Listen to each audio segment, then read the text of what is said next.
Hey, you. How are you holding up? You've got a really, distant look in your eyes.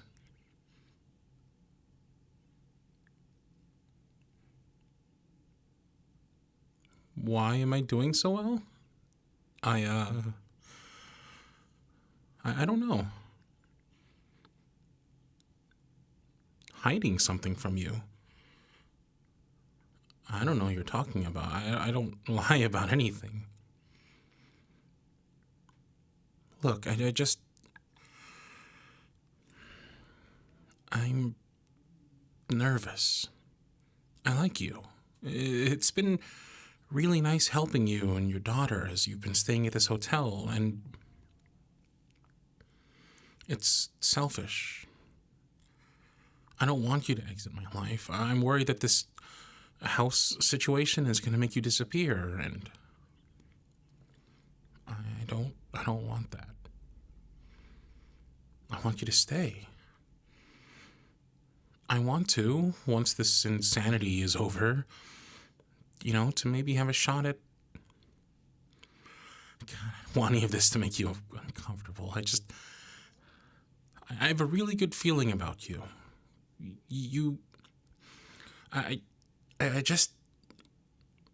God, I'm struggling to form sentences here. I just want to take you out to coffee, which you supposedly like more than tea, once things are normal again. I do. I really do. The way you look at me. I don't think you want to hear that story. I wish I didn't even know that story. But if you still want to hear it, I'll tell you. I will. Please don't freak out. I know you can't really promise that without knowing what I'm going to say, but okay. When I moved in, they were already living in the house. A family of 3. A mother and a father and a child about the same age as yours. When I moved into my place, they had my roommates and myself over once a month for a home-cooked meal. They were good people. They almost seemed like they were the perfect couple, until they fought. As much as they were smiling in public, they fought a lot. And loudly. You could even hear it from my place. Money was tight, and their marriage was strained for various reasons. Debt, careers, mental illness, family. The kid was traumatized from the way they so openly abused each other, and anytime I saw their daughter sitting outside the house as I passed by, I felt guilty. I don't know, maybe for not protecting her. Maybe for my own privilege, never having had to deal with any major rifts in my family. Anyways, one night, they were really, really going at it. It was clear that he was stupid drunk. You've gotta be fucking kidding me. With him? You freak. I didn't know what to do. Maybe if you fucked me once in a while, I wouldn't be sleeping with other people. And don't you dare blame me for any of this, when you've been sleeping with countless women. You're a fucking mess. I do so much to keep loving you, and you keep looking and waiting for me to make one goddamn mistake. You aren't some pariah, you know. You have a family who loves you. Don't you throw that at me! You coward. Why don't you do something about it? Do something you've been waiting to do since you caught me sneaking around. I know you want to. Oh God, I know you want to fucking murder me. Your daughter is going to hear this. Shut up! If she even is my daughter, you slut. She is your daughter, you hypocrite. I'd never want to. Charles? Charles, why are you holding that? Charles, stop! This isn't funny! Charles! It's unclear as to if it was intentional or if in an attempt to scare her. He was just trying to throw something near her, but, I mean, that's really irrelevant in the end. That was it. Her face was beaten in, blood spilling onto the floor. The murder weapon? A porcelain elephant passed down to her from her grandmother. She passed away that night, and he didn't even have the nerve to call 911. So they didn't know that she had passed. They didn't know for days. Work started calling home to no response. Their mail began to pile up, and then enter cleaning lady. She began business as usual, vacuuming, dusting, reorganizing the office, only to notice a pungent smell coming from, well, she didn't know where it was coming from. Then she went to the kitchen and saw blood caked on the floor. She was terrified and ran to use their phone when, out of the corner of her eye, she saw 3 dolls. Slowly, she approached them. They looked so oddly familiar.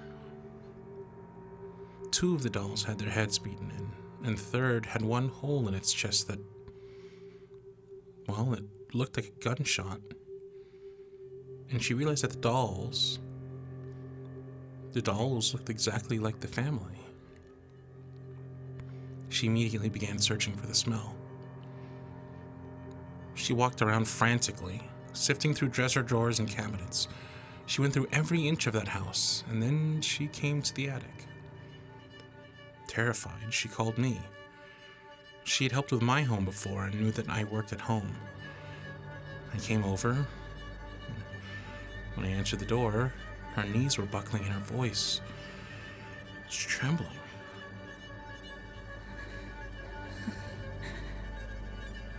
It's in the attic. There's this smell. I won't leave my nose, and I'm so scared, Sam. I'm mortified. Please, could you go up there for me? I don't think I can take it. There was blood on the floor of the kitchen, and the smell. It scares me. I need to find it. What if they're... I want to make sure they're okay. So I walked up the stairs with her. We grabbed a chair and I lifted myself into the attic. The smell.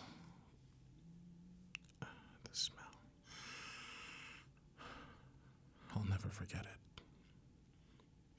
It smelled like hopelessness and fear. It smelled like sadness. In moments of silence and pause, it often fills my nose again. I'll never escape it. And there, in the shadows, were 2 figures sprawled out across the floorboards. I approached them, and there they were. The poor, misshapen bodies of... He killed the girl, too. It's unclear why. Maybe she had seen, in a fit of drunken rage, he wanted to do away with her, too. Maybe he thought she wasn't his. He had such a jealousy problem. Either way, there she was, right next to her mother. They never found the father, but the dolls, as puzzling as they were, implied that he must have attempted suicide. We don't know if he succeeded or fled town, making the dolls to throw the police off. A very bizarre thing to do. It was such an unnerving experience. Traumatic. The tragedy rocked the whole town, and we all have tried our best to forget it ever happened.